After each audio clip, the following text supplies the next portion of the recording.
Hello friends, welcome to channel 686. News. TV. If you haven't subscribed yet, press the subscribe button right now.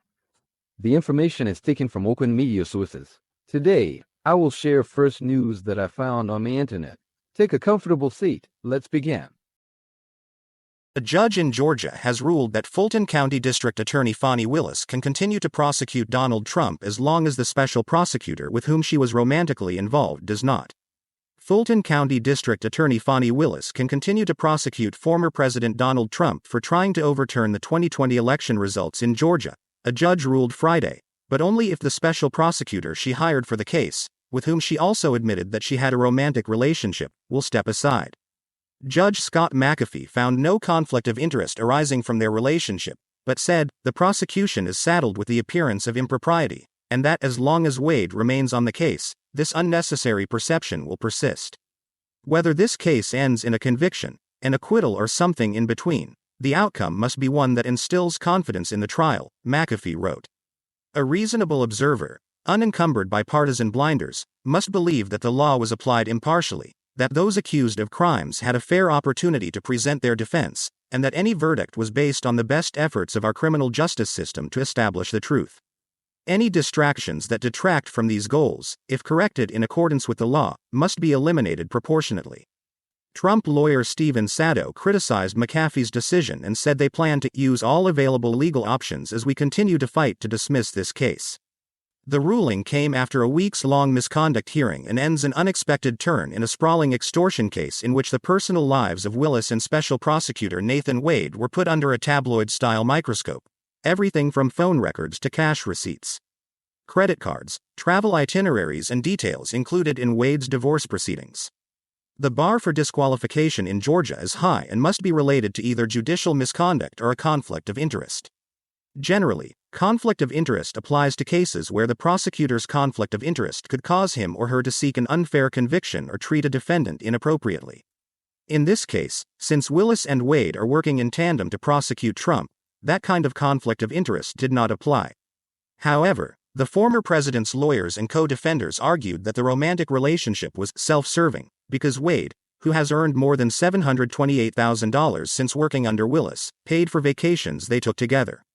Willis and Wade acknowledged their relationship but insisted it did not create a conflict under Georgia law. They testified that their relationship began after she hired him and that they split vacation expenses roughly equally. However, the narrative became more complicated when the court heard testimony from Willis' former friend and Wade's former friend, lawyer and divorce lawyer, who had disagreements with prosecutors. They questioned the chronology presented by Willis and Wade and suggested that it began much earlier, although they did not provide any concrete evidence. The scandal deepened into embarrassment when a series of hundreds of text messages between Wade's former friend and lawyer Terrence Bradley and the lawyer for one of Trump's co-defendants were leaked to the New York Times, forming the basis of the revelations about the relationship between Willis and Wade. McAfee wrote in his decision that the court cannot attach any weight to Terrence Bradley's testimony, and that Willis' former friend's testimony lacked context and detail. Moreover, the opinion states, there was no material financial gain for Willis as a result of hiring and entering into a personal relationship with Wade. The judge's decision did not come without condemnation of Willis's actions, which he described as a huge error in judgment that led to a pattern of inappropriate behavior, caused a dramatic 2-month delay, and raised questions, fair or not, about her character and leadership ahead of her re-election.